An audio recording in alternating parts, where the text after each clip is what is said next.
Welcome back to my F125 driver career. This is part number 17 today for the Australian Grand Prix of Season 2, round number 1.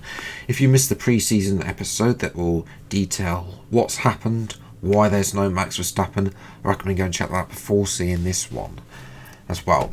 But yes, we need to look at R&D. We've had an R&D regulation reset. For some reason that's still showing in the R&D section. Don't know why that.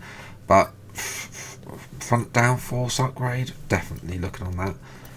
Potentially, we have quite a lot of weight reduction already. That is annoying. The tyre wear seems to be locked. We'll have a look at that engine. A little bit of work needs to be done on there. There's very basic stuff on the engine, but of course it is a brand new engine going into this new era of Formula 1. New Honda engine, of course, because I'm racing for Aston Martin in this career mode. So yes, that front downforce upgrade does go on. So here is the revised sort of performance R&D line from leading up to the first episode then in Australia. McLaren had their advantage ahead of Red Bull. Williams still third at Mercedes. For Mercedes, Ferrari ourselves, we close that gap now on Ferrari as well. Alpine haven't really done much. I think Haas have actually closed that gap in pre-season 2 to them. But yes, as I said in the pre-season episode, this came out. Albon and myself, apparently we had a falling out at the end of season 1 after the Mexican Grand Prix, where we were just squabbling. Even though I helped him to a podium, he's much happier now that I'm gone. So yes, we'll have to have a look at that and see how he gets on with Colapinto as we move then into qualifying for the Australian Grand Prix. And Okay, me again, mate.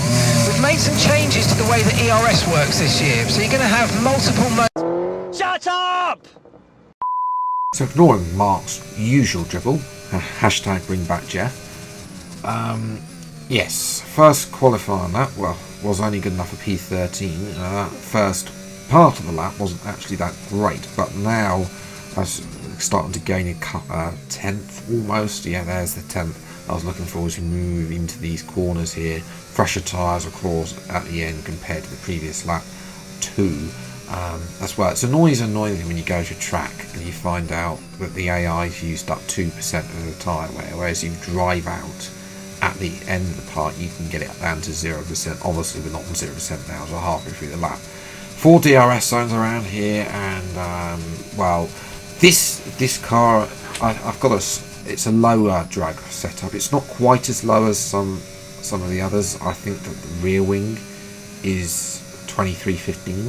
I've seen some esports drivers drive 2310, but I felt that 2310 was a little bit too loose on the rear end. So 2315 was what I was running in season 1, and it seems to be nice, but whether or not I move to 2310 in a future seasons, we'll have to wait and see.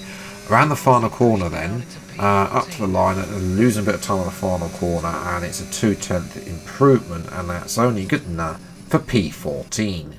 So realistically, yeah, maybe a 10th here, 2/10 here, maybe in a few corners, but ultimately we're not really looking at anything more than just 11th, 12th place. Hamilton with a shocker, his teammates up in 3rd.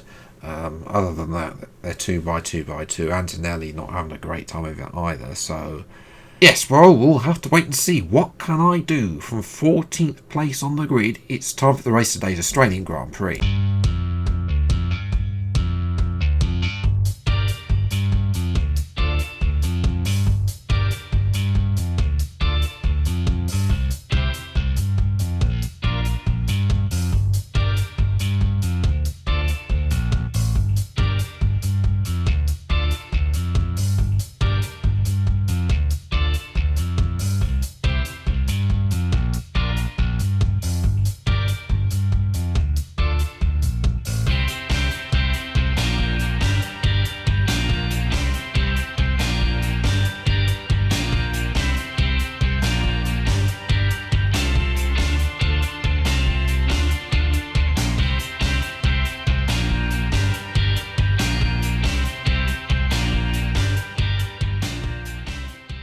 So we're down on the grid. Race strategy is a one-stop.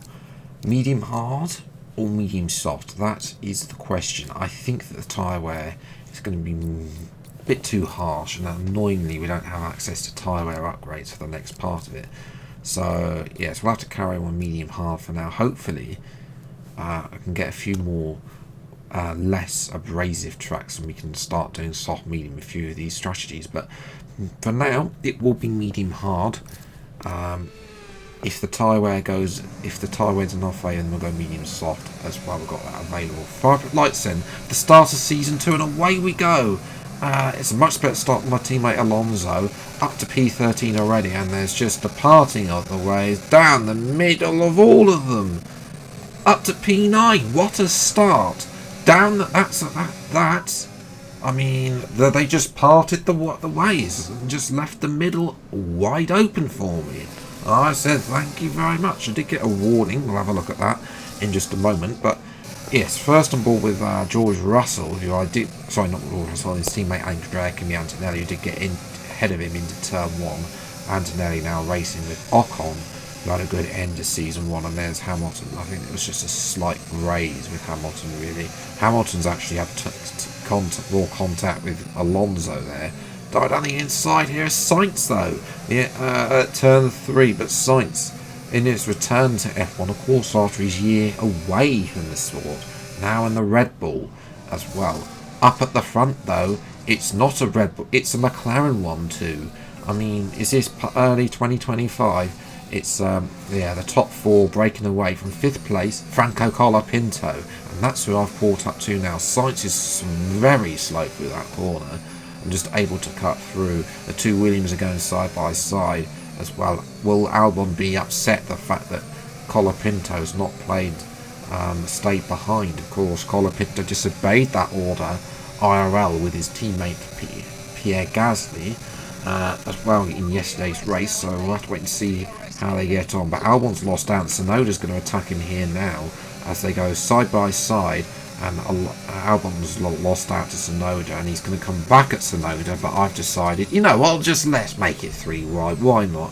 Down the inside, a little bit of curving, slight contact with Tsunoda there, but I'm in front of Albon there, and up to P7 as well. Here's a replay then. 3 wide overtake manoeuvre, fair play to Tsunoda. There's a little bit of contact, but no front wing damage, thank goodness there.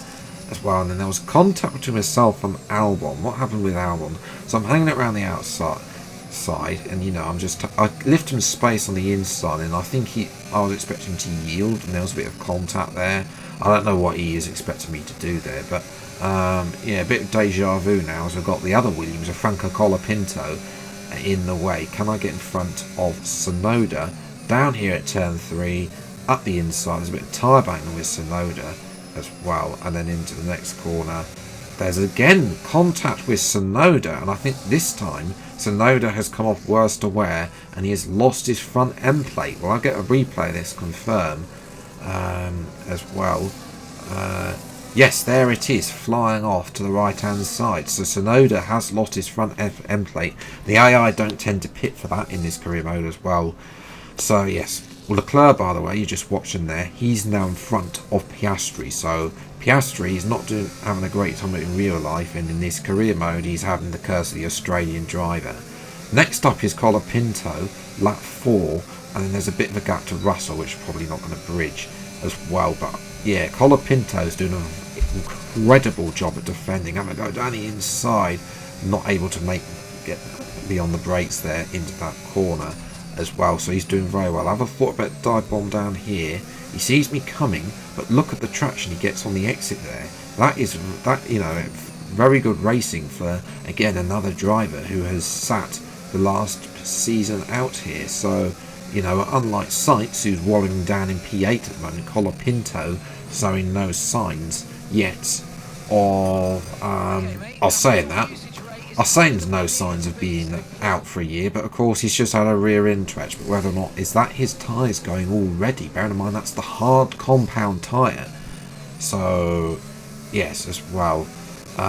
Lap 8, my tyres rear left, 32%. I've decided it's a little bit early. I think we're supposed to come in the end of lap 9, but I think you might as well just, YOLO it and just see, you know what, we might as well just carry on and, you know, try and get an undercut on Colapinto. Bearing in mind he will have mediums at the end part of the race, but I don't know if that's what's the best race tyre around here.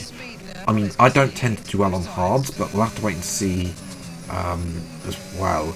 I haven't really set the place blinding on mediums, as I've almost hit Isaac Hadjar in the newly yellow racing bull car that's wallowing around at the back. And yeah, I was saved from overtaking Lance Stroll as he pitted. That team is right at the back, and I do feel for Hadjar. For some reason, his AI is just not able to deliver his IRL results, unfortunately.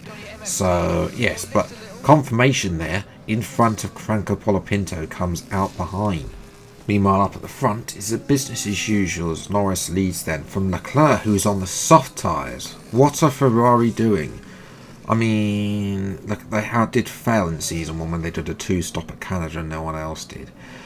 But also failing, though, is my teammate. Alonso's not having a good time of it. He's struggling down, sort of at the back. He's only just in front. Is that an Audi at the back? I can't see. I mean, they're way behind, really.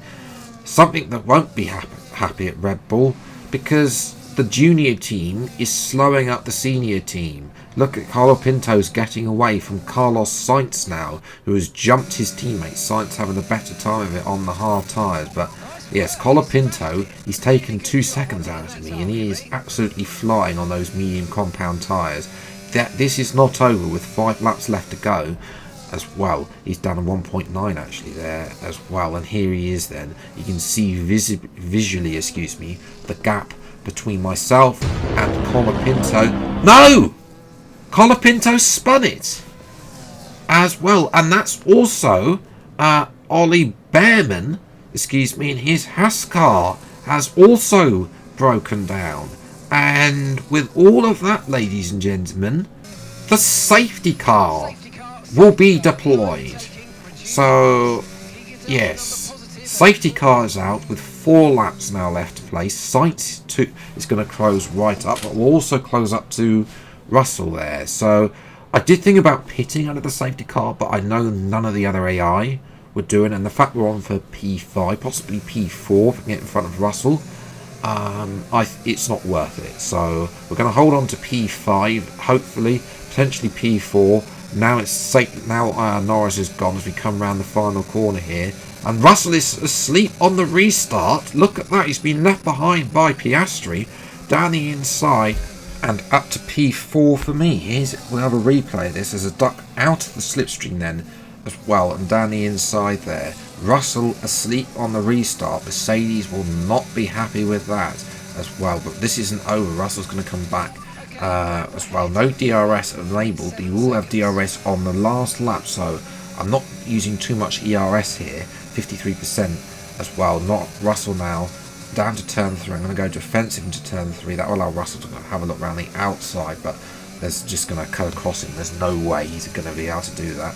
And then he didn't manage to go in the 3rd DRS zone, but 4th DRS zone. I'm going to go defensive, his wheels alongside. I've left him room there. I'm going to cut across here now.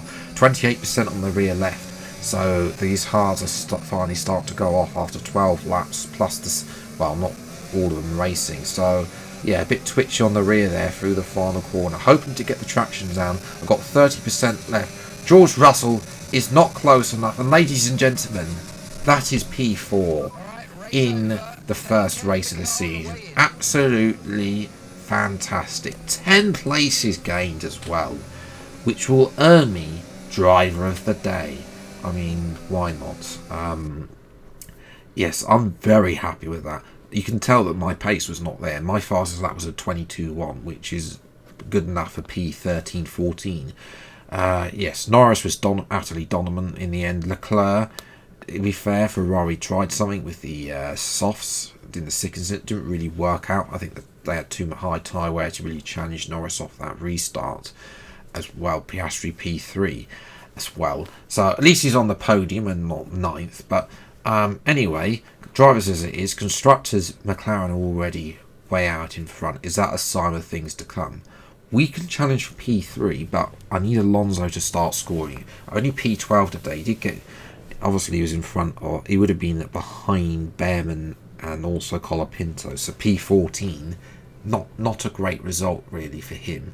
I think he needs a better qualifying result, but we need upgrades on this car ASAP. I'd love a tyre wear upgrade, but I don't think we're going to get that realistically, so we're just going to chip away and see what upgrades we can. Possibly an engine upgrade, because we haven't got so little of those. I have got 527 resource points, but again, we've got high inflation as well. So yes, we'll have a look at all of that next week for the Japanese Grand Prix.